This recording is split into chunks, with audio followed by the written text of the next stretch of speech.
Back now to that breaking news out of North Myrtle Beach this morning. Witnesses telling us they saw a plane struggling, and that was followed by a fireball. And according to the FlightAware.com website, a plane did leave from Grand Strand Airport around 8:49 last night, bound for an airport in Concord, North Carolina, which is outside of Charlotte. However, that plane never made it to its destination. For the latest from the scene this morning, we go live to WMBF News reporter Jennifer Grove. And Jennifer, we have learned this morning a police officer among those injured. Tell us what happened.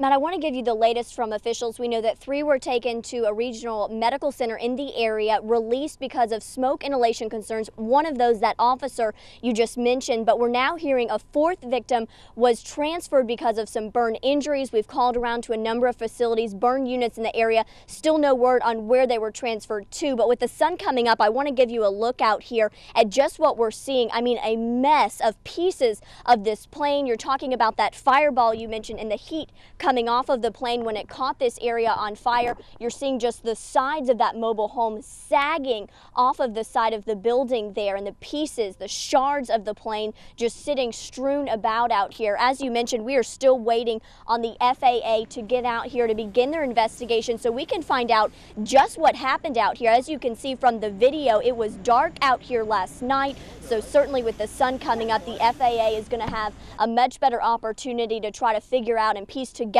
what happened. But already from talking with witnesses, they say it was truly just a shocking sight. We were eating dinner in the house, and then we heard a loud explosion, like an atomic bomb hit. And then the whole trailer shook. Opened the window, seen flames. Ran outside. There's like the plane was coming down, and it tipped the very end of it. But before it hit, it was already flames in the air. And then as soon as it hit, it went up. It went up in flames. Everybody was running outside.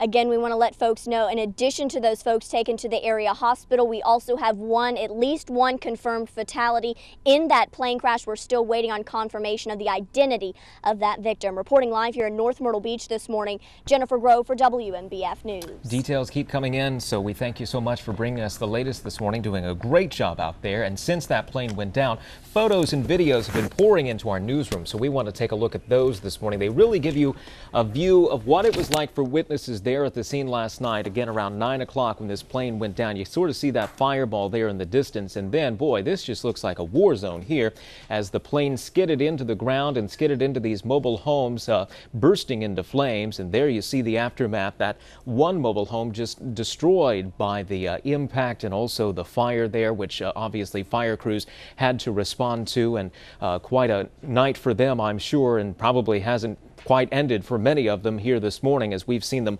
throughout the night going throughout the scene, along with investigators trying to get a feel for what's happening out there and what still needs to be done. By the way, if you have any pictures from last night's plane crash in North Myrtle Beach, or if you see other breaking news at any time, be sure to send it in to WMBF News. You can email us your pictures at pics@WMBFnews.com. Paula? Well, Matt, with the recent stormy weather we've been having, the first thing a lot of people ask following a plane crash is, what was it weather related?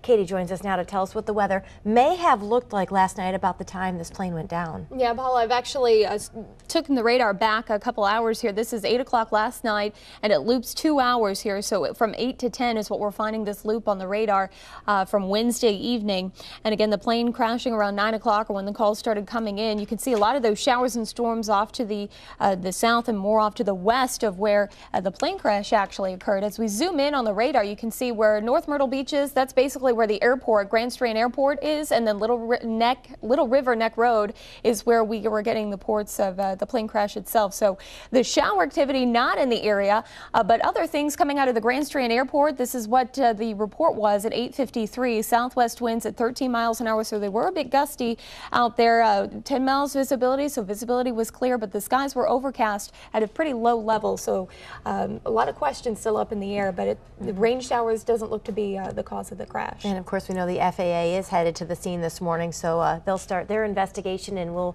make sure to bring that to everybody out there watching. Matt?